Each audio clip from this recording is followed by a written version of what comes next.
আসসালামু আলাইকুম। আজকে ডিমের ভাপা বানাবো। তার জন্য নিয়েছি 5টা ডিম আর এখানে নিয়েছি হাফ কাপ গরুর দুধ। তো দেখুন আমি কিভাবে ডিমের ভাপা বানাই। এভাবে যদি ডিম ভাপা বাড়িতে তৈরি করা যায় তাহলে ছোট থেকে বুড়ো, বাচ্চা থেকে বুড়ো সবাই চেটে পুটে খাবে। কিন্তু আপনারা দেখুন আমি কিভাবে বানাই। এই যে হাফ কাপ দুধ এখানে ঢেলে দিলাম, এটা গরুর দুধ, আপনারা চাইলে যে কোনো দুধ নিতে পারেন। তো এখানে পরিমাণ মতো চিনি আর লবণ অ্যাড করলাম। এখন ভালো করে এটা গুলিয়ে নিব। ভালোভাবে কিন্তু গুলিয়ে নিতে হবে যেন চিনিটা এখানে গলে যায়। তার জন্য আমি এখানে 5টা বাটি নিয়েছি। তার বাটির মধ্যে দিয়ে দিলাম আমি একটু করে ঘি দিয়ে ভালো করে বাটিটাতে মাইখা দিব। এভাবে আমার মনে হয় 5টা বাটি আমাকে লাগবে না, একটা আমি তুলে রাখবো, তবুও দিচ্ছি। তো পরে সেটা তুলে রাখছি। এভাবে ঘি দিয়ে ভালো করে বাটিগুলো মেখে নিব।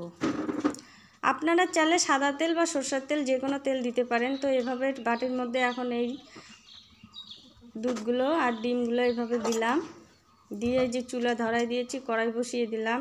এখানে আমি দিয়ে দিলাম বালু। আপনারা বালুর পরিবর্তে যে পানি ন্যাকড়া দিতে পারেন বা যে ধুলো দিতে পারেন। তো এখানে কিছু পাথর আছে, সেটা তুলে ফেলবো। তো বালু আমার গরম হয়ে গেছে, এখন আমি বাটিগুলো এখানে বসিয়ে দিব। আস্তে আস্তে বাটিগুলো আমি এভাবে বসাবো, কারণ এখানে বালু কিন্তু পড়ে গেলে আর খাইতে পারবেন না। তো সাবধানে করবেন। এখন ঢেকে রাখবো মোটামুটি 40 মিনিট। এভাবে আলতো আঁচের মধ্যে ঢেকে দিবেন। এই যে আমার 20 মিনিট পর আমি তুলে দেখছি, একটা কিন্তু আমার পুরোপুরি হয়ে গেছে, 3টা এখনও হয়নি, কারণ ওটা নিচে বসে আছে। তো আরও 5 মিনিট আমি এখানে এইভাবে ঢেকে রাখবো। 5 মিনিট পর তুলে দেখাচ্ছি। এই যে তুলে নিলাম, দেখো আমার কিন্তু অলরেডি সব হয়ে গেছে। এখন আমি তুলে নিব। তো এখন কড়াইটা নামিয়ে একটু ঠান্ডা করব। গরম অবস্থায় হাত দেওয়া যাবে না।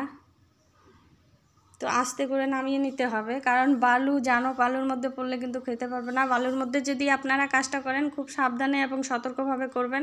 তো এখানে ঠান্ডা হয়ে গেছে, একটা চা চামচ নিয়েছি, তার সাহায্যে আমি এভাবে আস্তে আস্তে তুলে নেব। খুব সাবধানে তুলতে হবে, কারণ ভিতরে কিন্তু কোনো ফয়েল পেপার কিছু নেই, শুধু ঘি দিয়ে বসানো আছে। তো যদি ফয়েল পেপার দিতে চান তাহলে খুব ভালো হয়। আমার কাছে ফয়েল পেপার নেই, তাই আমি এভাবে দিচ্ছি। তো এই যে প্রথমটা কিন্তু আমার লেগে গেছে, এটা নিচে ছিল একদম।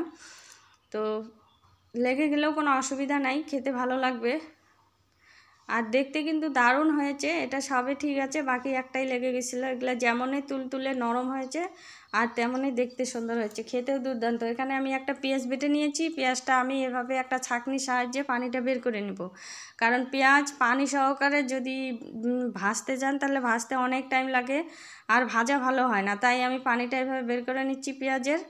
আর একটা আমি কাঁচা টমেটো বেটে নিয়েছি, খুব একটা পাকেনি। তো টমেটোটা এইভাবে রসটা আমি বের করে নিব আর বাকিটা আমি ফালাই দিব।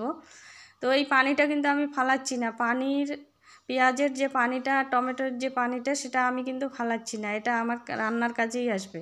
তো এইভাবে ভালো করে পানিটা বের করে নিলাম। এর পানিটা বের করা, টমেটোর যে পানিটা বের করে নেওয়ার মানে হচ্ছে একটু টক টক আসবে, টক মিষ্টি ঝাল ভালো লাগবে খেতে, তার জন্য সেটাই নিলাম। তো এখানে কড়াই বসিয়ে দিলাম। তো এখানে কড়াই গরম হয়ে গেছে, একটু পরিমাণ মতো সরষের তেল দিয়ে দিব কড়াইয়ে। বাড়িতে এইভাবে রান্না করবেন, ছোট বড় সবাই চেটে পুটে খাবে। আমি সত্যি বলছি, 2টা ছোটো এলাচ দিয়ে দিলাম। তেল গরম হয়ে গেছে, এখন পেঁয়াজটা দিয়ে দিব। তো দেখবেন এই পেঁয়াজটা আমার খুব তাড়াতাড়ি ভাজা হয়ে যাবে। এই যে অলরেডি হয়ে গেছে। এখন কিছু কাঁচা লঙ্কা কুচি 2টা আর একটু আদা বাটা নিয়েছি, সেটা আপনারা যদি চান তাহলে দিতে পারেন, না হলে আবার না দিলেও চলবে।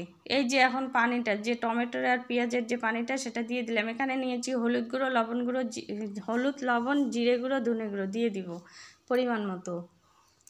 একটু রং আসার জন্য লঙ্কার গুঁড়ো দিয়ে দিলাম। তো আপনারা যে যেরকম খাবেন সে সেরকম দেবেন। এই লঙ্কার গুঁড়োটাতে ঝাল আসবে না, শুধু কালার আসবে। এটা লাল মির্চি পাউডার বলে, সেই পাউডারটা আমি দিয়েছি এখানে একটু কালার করার জন্য। তো এখন ভালো করে নেড়েচেড়ে আরামসে সুন্দর করে কষিয়ে নিব। কষানো হয়ে গেলে আমি এখানে পানি অ্যাড করব। তো দেখুন আমার অলরেডি কষানো হয়ে গেছে, এখন আমি পানি এখানে দিব।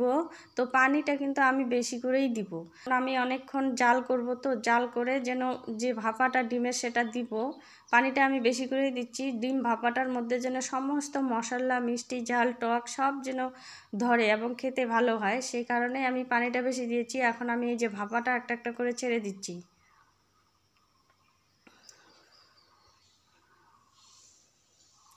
এখন আমি কিছুক্ষণ জাল করে নেব।